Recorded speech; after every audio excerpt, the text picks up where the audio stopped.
est allé un jour en prison. Si vous ne savez pas, je te donne l'histoire. Je te donne l'information. Est allé en prison.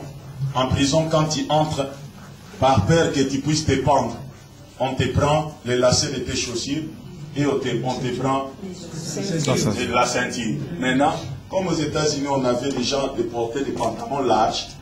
Maintenant, quand on te prend la ceinture, ton pantalon a tendance à faire quoi? À descendre là, plus bas. Maintenant, comme c'était un style, un mode dans les prisons, quelqu'un est allé, il a vu ça, il a pris ça et il est sorti. Les gens commencent à mettre ça, ils trouvent ça que non, ça c'est la bonne chose. Fashion, so fashion.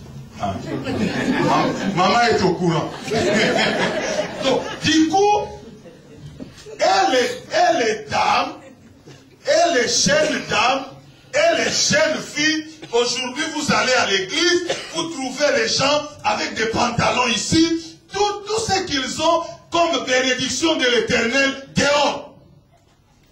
Mais qu'est-ce qui se passe dans l'église? Et les pasteurs aussi en spectateur. Hein? Tellement qu'il est charnel, il trouve ça bien comme ça, il profite et le regarde. L'esprit de Nicolaïs, exposer la femme. Donc prendre la femme comme une chose. Hein? Parce que le monde aujourd'hui prend la femme comme une chose. Regardez, même lorsqu'on fait la publicité d'un biscuit, on montre une femme déshabillée pour nous agresser mentalement, pour nous attaquer, pour nous rabaisser. Les femmes, vous devez refuser ça. Amen. Les femmes, vous devez refuser ça. C'est là où vous devez dire amen, pas quand on dit des bêtises. Les femmes, vous devez refuser ça. Amen. Non, vous devez refuser ça. Vous n'êtes pas des choses. Vous n'êtes pas des choses. Vous êtes créés à l'image et à la ressemblance de Dieu. Amen. Paul arrive à Éphèse. Avant son arrivée, il y avait un frère qu'on appelait Apollos. Un bon orateur, éloquent, qui prêchait la parole de Dieu. Mais Apollos manquait quelque chose. La révélation de la saison. Apollos manquait la révélation de la saison. Paul vient, il arrive à Éphèse, il trouve les disciples. Parce que pour comprendre le proton agapé, on doit comprendre comment l'église d'Éphèse avait commencé. Paul arrive à Éphèse, il trouve les disciples. Il leur pose la question, avez-vous reçu le Saint-Esprit lorsque vous avez été baptisés? Les disciples les regardent comme un revenant. Il dit, Saint-Esprit, on ne connaît pas.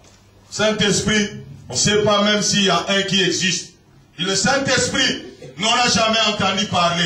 Mais ils étaient chrétiens. Là, nous sommes dans Acte 19. Déjà dans Acte chapitre 2, le Saint-Esprit est descendu dans l'église. Mais on est plus tard dans le chapitre 19. Parce que nous lisons seulement chapitre 1, chapitre 2, croyant que le chapitre 1 et le chapitre 2 se passent d'un jour à l'autre ou d'une semaine à l'autre. Non. Entre le chapitre 1 et le chapitre 2, il y a des années, beaucoup d'années qui se sont passées pour qu'il y ait ces événements-là. Alors, arrivé au chapitre 19, l'église était en train de vivre sous la mouvance de l'Esprit, sous la mouvance du Saint-Esprit, mais il y a un groupe de frères, quelque part, qui étaient ignorants de ce qui s'est passé dans l'église. Paul vient, il leur pose la question, il dit, avez-vous été mis à jour?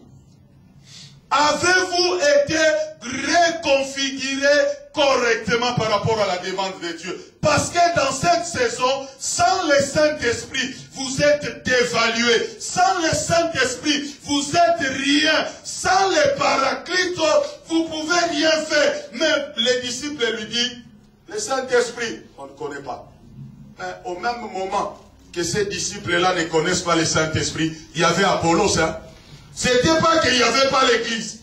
Il y avait Apollos, quelqu'un d'éloquent, connaissant les mystères de Dieu, connaissant la parole de Dieu, mais Apollos manquait la révélation de la saison. Qu'on était ignorant de ce que Dieu était en train de faire en ces temps-là pour communiquer aux autres la pensée de Dieu.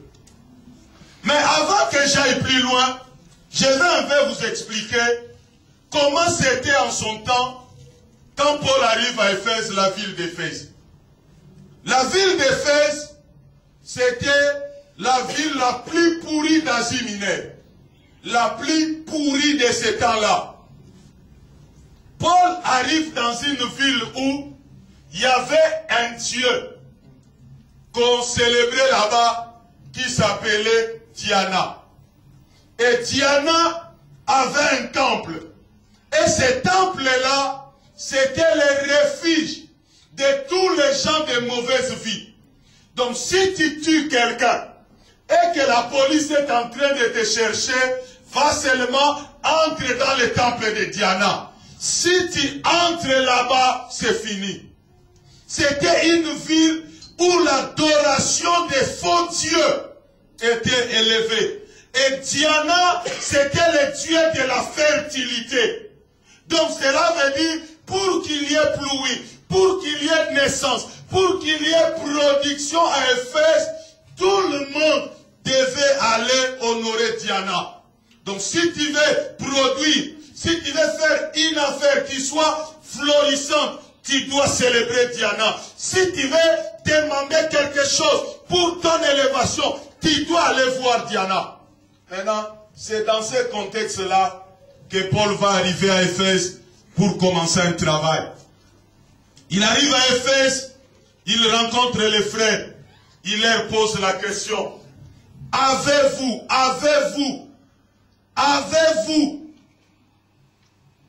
reçu le Saint-Esprit? Avez-vous été mis à la page? Les frères disent non, le Saint-Esprit on ne connaît pas.